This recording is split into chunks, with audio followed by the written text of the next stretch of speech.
How to be the conductor of life's orchestra. Hi, I'm Anne-Margaret with this week's Sacred Sunday message to raise the vibration of your body, mind, and spirit. Thanks so much for joining me. I am coming live from Williamstown, Kentucky, the home of my in-laws, Anthony's parents, and we're having a wonderful visit here. And I wanted to come to you to talk about this today because so oftentimes we're perpetuating that overwhelm in our lives by trying to micromanage all the moving parts, you know what I mean? And failing miserably. We're either trying to make sure everyone is okay around us, that everybody treats us exactly the way that we want to be treated. We are perpetuating our self victimization rather than the liberation and independence, the sovereignty that we can attain as humans to be free, peaceful, kind, loving, heart centered, no matter what's going on around us. I just heard the latest is that Shakespeare is being canceled. One of my absolute heroes of all time. And this is the kind of thing where you hear something in your life, you're like, oh, this whole cancel culture, or this idea of trying to make everybody on the same page is such a failing prospect. It's something that we keep trying to do as human beings, and it's never, ever, ever, ever, ever going to work. So we are really consistently deluding ourselves with a false sense of control. And we're really ignoring that, being human is a very co-creative experience, and there's nothing secure about it. We go through life with a guarantee, right? Two guarantees really, that we're going to die, like there's no living forever, and also this idea of impermanence, that change is a guarantee. And some people say taxes too, but oh gosh, and as I mentioned, death, this huge buzzard just flew by, so that's exciting and a little bit of a symbol. He's circling around.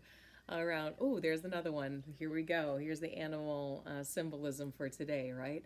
So we have to recognize our own mortality is a part of this journey. And are we wasting our time trying to control everybody else? Are we robbing ourselves of the excitement even of being human and the unpredictability of that co-creative experience, and just trying to say my way or the highway? That is a miserable, miserable, miserable way to live. And so when we talk about like how to be the conductor of life's orchestra, I love this metaphor because it beautifully articulates this commanding allowance distinction I want to talk about today, because we think about manifestation like masculine, get a goal, pursue it, go, go, go, go, go, go, go, right? And don't let anything get in the way. And that really usually ends up in burnout. Sometimes we realize our goal, but also we might be missing out on a co-creative experience, maybe other people, collaborative or partnerships or anything like that. We might be missing out because we're just looking through our own filter of what we see as possible and not listening to the collaborative experience from others. So think about this idea of a conductor. If you've ever seen an orchestra and a beautiful conducting presence at the front, where he's got a little baton and he's leading the entire, maybe there's 100 musicians. I think some orchestras are even over 100 musicians, but he's leading all of these individual instruments and artists behind them to come together in a beautiful masterpiece of music. And it is one of the most moving experiences. If you've never experienced this before, go to these free orchestras in the park. I know they've got them in Central Park in New York City, and Central Park, of course, that has so many wonderful activities. But see if you can go to this experience and pay attention to the conductor. The conductor exercise was first introduced to me, and I use it a lot with my clients, with my coaching clients. It was first introduced to me at Gate Acting Conservatory in New York City. I attended this beautiful, beautiful conservatory founded by Gregory Abels, and one of the most beautiful exercises that we did during that time was called the conductor exercise. I don't know if that was the exact name, but that's what I took away. And what it was standing in front of the class, and we just had 9 in this class. Only about 10 were accepted every year, and we stood at the front of the class, and our colleagues were in front of us, and our teacher put on a piece of orchestral music, and we didn't know what it was going to be. We didn't prepare for this. we might not have even known the piece of music. Some of them I recognized growing up as a classical pianist, but the one when it came to me, he put on a very, I think he knew because I had a pretty good understanding of orchestral and classical music. So he put on a very obscure piece. I don't know if that was an accident or intentional, but in hearing it, what our job was to stand at the front and act as if we were conducting this orchestra, playing this music. And I thought, this is so weird. But when you think about it, and when we started doing it, we got it. That it was a co creative experience where we were listening to the music and then having to spontaneously interact with calling forth the energy of the different areas of the orchestra based on the music we were hearing. And, of course, we were a little late at times, but it was such a beautiful lesson about being in the flow, being present. If the second you got in your head, you got behind the music. But if you were present, you could feel the lift of the horn section or the violin section, and you could command those different aspects. And it was such a fascinating experience. And if you've never done this or haven't worked with me directly and I've given you this exercise, it's a wonderful thing to practice with really getting into the flow of things. Because with this idea, I mean, you have this idea that each musician in an orchestra has not only their own instrument, but their own tuning. So they all have to tune before they begin, right? And then they also have their emotions or their own humanity as they're playing. So maybe that day they're not feeling very well, or they're playing a wind instrument. And they have to use their breath. Maybe they have a stuffed up nose, or perhaps they had a fight with their mom, or something happened, and you've got a real human behind those instruments. And yet that's what's so exciting about creating music. I mean, I remember even recording my very first album, the magic that would happen in that recording studio of all the musicians coming together and bringing their humanity, their feeling, their heart, and creating this one piece of music. So what does this have to do about being the conductor of your life orchestra? All right, so we can have, let me go with the musician example a little bit more. We have the idea sometimes that we need to get life to be that sort of diva-esque existence, where you've heard of these like musicians or actors. They're like, I have to have the room be exactly at this precise temperature. I want M&Ms, but extract everything but the green and the orange M&Ms. I mean, we've heard of this diva-like behavior in order to control our environment, to micromanage everything to our comfort level. But why is this a problem? True mastery doesn't come from this diva-like behavior. It comes from this commanding allowance energy, all right? It's that balance of that masculine and feminine. And how do we do this? What do we do? What can we take? What steps can we take, or perspective or filter to look through? It is expecting the unexpected. What if we went through expecting the unexpected? And it's almost like being on the roller coaster ride, and you don't know what's coming up, but you're really excited if you like roller coasters. And you're on that roller coaster and you're like, oh, I know something might be coming up here, or you're going to that top of the hill, right? You're like anticipating this unexpected drop, and you don't know if that drop is going to be straight down. You don't know if it's going to curve or whether you're going to go upside down. And that is what life is like, isn't it? We're co-creating this experience, the unexpected. So how do we master this commanding allowance? Because it's that give and take, how much we can control versus how much we can't. And most of us go through life ignoring the gift of this feminine energy of manifestation, of allowance and attraction. And we stick more of the masculine. And then we still fall short because we fall short and we're not practicing enough. I remember growing up as a classical pianist, I had to practice an hour a day, and I did not like that some days. Some days I loved it. But if I didn't put in the diligence of practice, like with the mastery over our own emotions, or mastering communication with the people in our lives, or mastering manifestation, keeping our goals at the forefront of what we're doing, if we're not putting in that consistent attention and practice, we're never going to get to that mastery just by allowing it and having it magically happen. And we wouldn't want that either, because we know, those of us who have worked towards goals and realized them, how rewarding it is. It's like, wow, I'm having this separate existence, right? We're all connected, but we're all having a separate existence as humans. And the ego, that aspect of being separate, created this. Now, you didn't do it alone, obviously. We never do anything alone. Maybe we had the grace of God. Maybe we had happenstance. Maybe we had other people involved in that project or that manifestation. But it is an exciting aspect if we're able to truly enjoy it. So I think about playing music, or like, say, a violinist can practice as much as they can, even the lead violinist in an orchestra. But what happens if she's playing or he's playing and a string breaks? Right? Maybe someone in the orchestra all of a sudden passes out, from overheating. Or maybe, as I played a lot of music on my tours, my 30 city tour with my first album, or a 50 city tour with Raise a Vibration, you never know what you're going to counter. Like, maybe an amplification issue, or we played at hospitals and yoga studios and all different places where we taught and performed music as well. And I remember one time we were in Chicago, in the south side of Chicago, playing and teaching in a hospital where we were put in front of a room of gunshot survivors, victim survivors. And I had to adjust the teaching a little bit and adjust the music a little bit, and wanting to stir the pot in a different way. It was that same conductor energy where we're listening to what we're getting from the room. We're listening to what we're getting. A comic knows all about this, right? Comics out there, has some dear friends who are comics, but this. You're feeling the room. Any teacher knows what this is like. So you don't just get up as a teacher or performer and deliver.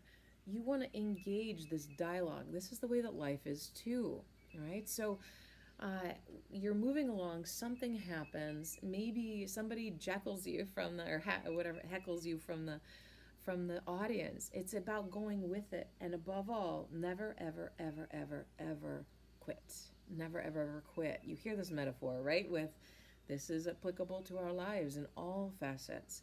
Never quit. Every performer knows, regardless of what happens, keep going. You might acknowledge what happened to kind of make it make sense, but you keep going. Because life has a very unique way of showing up in ways that we did it once. I don't know if you've noticed this, but if you've been on the planet more than 5 years, you know that this happens all the time. And some of the greatest accidents, as some of the most brilliant and intuitive artists know, and teachers know, and leaders know, is that some of the greatest creations come from accidents, accidents, right? Come from seemingly undesirable things, or failures, or disappointments, or breakdowns that you didn't anticipate, but happened. So how does this work? How do we use these things to our advantage? We have to be the conductor. We have to listen and call out the different parts of our life's orchestra with the mastery of practice, right? All the musicians practice on their own, and they come together and they practice with the conductor, and the conductor says, hey, come out more here, or let's come down here. And even through the performance, that conductor is still saying, okay, come down a little bit, or come up a little bit. And there is a dialogue. This is what we need with life in order to be successful. Most of us have heard this idea of not my will, but thy will be done. This is another way. Now, this is in reference to God, not my will, but thy will be done. But those of you who are not so keen with using that word, that three-letter word, then go into that place of, like, not my egoic separate will be done, but this collective will be done. This oneness, this partnership of marriage. Good luck getting through a marriage if it's just my will and not our will, right? Co-creative energy. And I put 3 oils in the notes for today, as well as, links to working with me directly, whether you're a couple and you need relationship coaching or career coaching or health coaching, anything like that. And one of the oils that I picked for today is called arbor vitae. Arbor vitae. And that is a Latin word meaning sacrifice.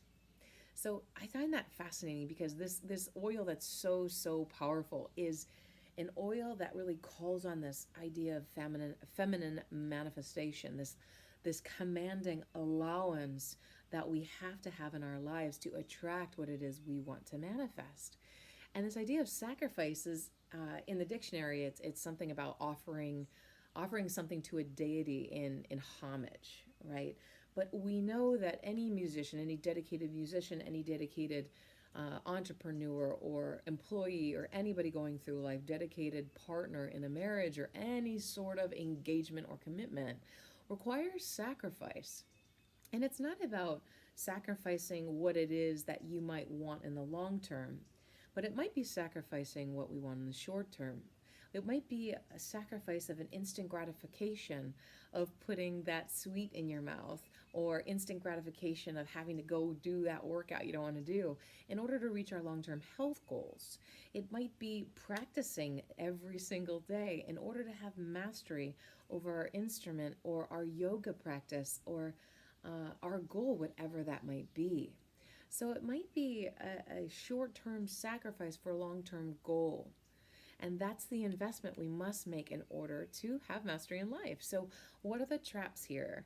We've got a trap of narcissism, everything being about us, right? Not participating unless you came up with the idea, or trying to micromanage everyone and everything, trying to get this box of security to live in that we never can really attain, right? Because life is insecure.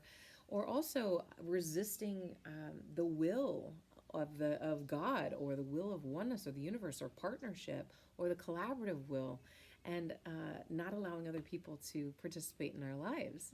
So that's a very narcissistic trap. And another one is that comfortability, wanting predictability, not taking risks, to step outside what you know for what is possible. This is all crucial. So the conductor might take a risk in rehearsal to have a different interpretation of a musical piece, but that pays off because it's so exciting, or might take a risk with a certain composer because it's not popular or not everybody's going to recognize it, but believes in the artistry of what is communicated. So the more that we take risks as artists, and I don't mean shock value risks, because I think that those are like bubble gum, cotton candy, empty calorie risks. I think that true risks in artistry is transparency, vulnerability, the courage to say something like, and I just heard that Shakespeare is canceled, or something is canceled because somebody thought that he's racist, and he lived, oh my God, like, the guy doesn't even live right now and is a brilliant teacher of human dynamics, is saying, I'm sorry, this is BS, this is ridiculous. And then taking that risk of using your free speech to say this is nonsense. And knowing when we go too far, that we're trying to be so precious or so comfortable with one another, rather than honoring that, there are asses in the world. There are people who are jerks. There are bullies. But we are not trying to eliminate this behavior. We're trying to bring it to the forefront so that we can acknowledge when it's happening, so that we're not taking it personally, but we can overcome it and teach our children to do the same. If we're trying to eliminate pain or discordance or disagreement or disappointment, anything from the world like that, we are going to get into the trap of it, rather than teaching ourselves resilience and our children, the next generation, how to overcome that. That's really, really crucial, because we're never going to get everybody on the same page. Give up now, okay? Keep your advocacy out there. Bring awareness, but don't base your peace and your music, your beautiful masterpiece of life, on micromanaging everybody around you. That's so, so crucial. So what do? Here's 2 things I'm going to leave you with today for your weekend or your week ahead. The 2 things I advise is, number 1, enjoy the thrill. Enjoy the thrill when you're uncomfortable and you're having a conversation with somebody else and they're saying a bunch of stuff that they're speaking it like it's truth, right? You know how this goes. You probably do it. I certainly do it from time to time, and I catch myself and I'm like, okay, it's not the truth, it's my truth. Let's honor everybody has their own truth. And they're speaking from that place, and your blood is kind of boiling, your temperature might be rising, you're getting upset, is not saying, I want them to stop, but notice what it's triggering in you. Notice how you're not commanding an allowance of dialogue or interaction or co-creativity or co-creation, but you are hardening. Your body will tell you. And in that moment, rather than trying to fight them or resist them or change them, stop focusing outwards and focus inwards. Allow a breath. Allow yourself to ground. A conductor is grounded, and yet they're so fluid. Some are gorgeous to watch. Some do it like right here. I love the ones who are like so expressive in their bodies, right? That's so cool, I think. So listen to that, ground yourself, take a breath, and the second step, right? The enjoy the thrill of the differentiation, right? Variety. Are we talking about diversity when this with this whole racism talk or equity talk? Why don't we talk about diversity and celebrating that as well? It's so crucial. So enjoying the thrill that there are many paths, there are many opinions, many ways of seeing the world, 8 billion ways of seeing the world, right? A plus, however many humans there are on this planet. And the second step is allowance. Because commanding allowance, it seems like paradoxical phrase, right? But commanding allowance is self-mastery. It is self-mastery. It is being able to resonate at a certain frequency so that we attract certain things in our life, just like a radio station. It's scientific, it's vibration. Allowing that to be the mastery, and then also being open to the unexpected curveballs, because those, so oftentimes, those unanswered prayers are what make the majesty, the mastery of our lives way better than we could have ever predicted. Okay? And it's about being in that driver's seat, being in that driver's seat as you move along, being that conductor. You know, if you have something come up in the road, swerve around it or stop to examine it. Or perhaps there's a breakdown with the car. Whatever it is, it's an opportunity for commanding that allowance, that co-creative experience with life. All right, guys, check out the notes. We've got a women's circle coming up in 2 weeks, and also a channel